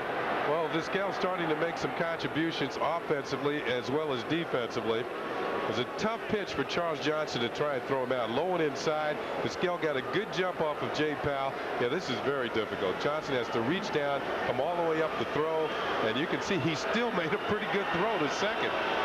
But it was a little high, and Vizquel is able to get in there. Vizquel 3 for 3 stolen bases in the series, but it won't matter. Powell gets the strikeout on Justice. No runs, 1 hit, a base runner left on at second base. Only the 4th left stranded by the Indians. Florida's got 2 more chances. They're down 3. Half of the 8th inning, and we will see our 3rd pitcher in the ball game for the Indians. OJ, the starter, went 5. A run on 4 hits. Mike Jackson went 2. No runs on 2 hits. And now the left-hander Paul Assenmacher. Well, we mentioned we're getting to a tension part of the ball game and part of the series. You know, Gary, early in the series, I think that both teams are just happy to the fact that they've made the World Series. They're each are winners in their own right. Cleveland, American League champions, the Marlins, the National League champions. But as the series goes along, it gets closer and closer towards a conclusion. That's when the tension starts to build.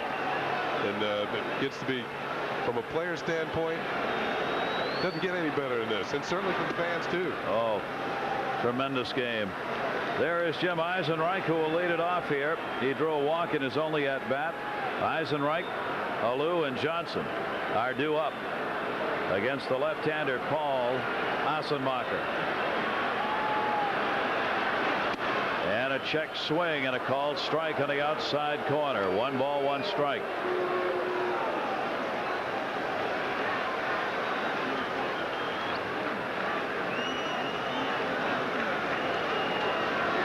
Eisenreich took a little off that one. He was way out in front of it, and Assenmacher's ahead on the count here.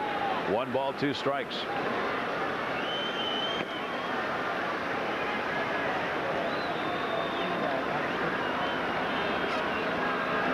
And he got him. Got to make a throw down to first. Alomar couldn't hang on, and he'll get it. So the strikeout and the assist to the catcher on the 2-3. Eisenreich is retired here. Well, when a hitter swings and misses with 2 strikes, if the catcher doesn't handle it cleanly, the hitter can try and beat the play to first base if the catcher doesn't recover in time. And this particular time, Eisenreich is thrown out. Now that applies unless there's a runner at first already. It's kind of complicated, but that's the way the rules go. Moises Alou with 1 down, nobody on. Alou with a single and 2 at-bats along with a walk. Towering pop-up, shallow center field. Tony Fernandez, the second baseman. Got it. 2 down. Ken, in this ball game, the Cleveland Indians have really played like a championship team. Everything they've done, very controlled, very professional, in charge of the game. Yeah, I was going to use the term businesslike. Yeah. The pitchers have come up with the big pitches when they've needed them. Chad OJ gave them an excellent start, although he lasted only 5 innings. He gave everything he had, only allowed a run on 4 hits, stayed away from big innings. They've got the 4-1 lead. Charles Johnson, 2 down, nobody on. A record crowd on hand here again tonight. 67,498, the largest crowd yet. The largest crowd to see a ball game in Florida. But they not had much to cheer about here. Strike on the outside corner. 1 ball, 1 strike. The Marlins, up until this point, had their best chances in the last 3 innings and couldn't get it done. In the last 3 innings, they left 7 men on base. 2 in the 5th, 2 in the 6th, and 3 in the 7th. We're talking about workhorses. You're looking at one right there. 13th game in this postseason, setting an all-time record. Paul Ossenmacher's been called on to get it done. Wayne Huizinga, the owner of the Marlins team. They have to wait another day. And not over yet here. A 3-ball, 1-strike count. John Hart, the GM of the Cleveland Indians. 3-2. Of course, he's hoping for one more day. He wants one more. Yep. Hart had the plan too. Getting the Indians signed early to long-term contracts, the stars who would stay with the team. That one drilled to left field is going to be a base hit for Charles Johnson. Justice will get it back in. 2-out single here in the 8th inning.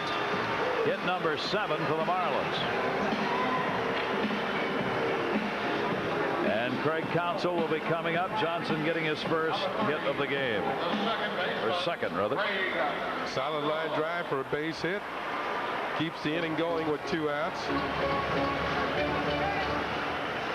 Indians bullpen busy. Jose Mesa. He's worked the ball game out there already for a reliever. Second time warming up. Well, his other relievers have kind of set the table for them. For him. For him. Counsell 1 for 3 has had a single.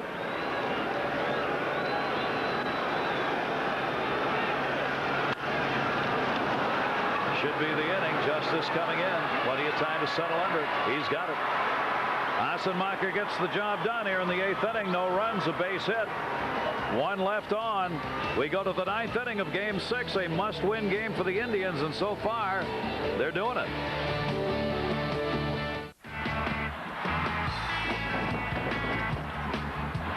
The future of money, and by Pepsi, Generation Next.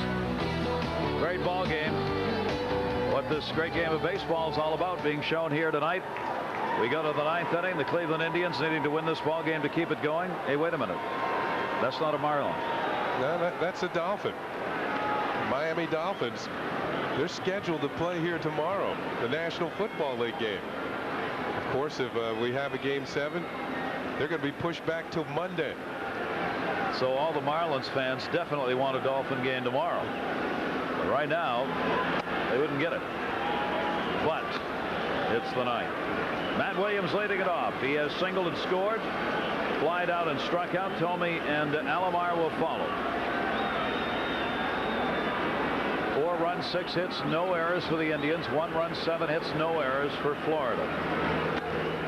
And that one is going to be taken down low.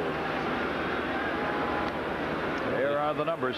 The other night in Cleveland, Matt Williams took Jay Powell deep into the Cleveland night. We'd like to do it again right here. We saw how much these runs in the top of the 9th inning can matter. That one hit in the air to deep left field. It is way back near the wall. Is it another? Goodbye. No, off the wall. They got to play it. Just missed. You got to get it up and over the scoreboard, and it hit the top. Right off the top and stayed in. He gets a double to lead off the 9th inning.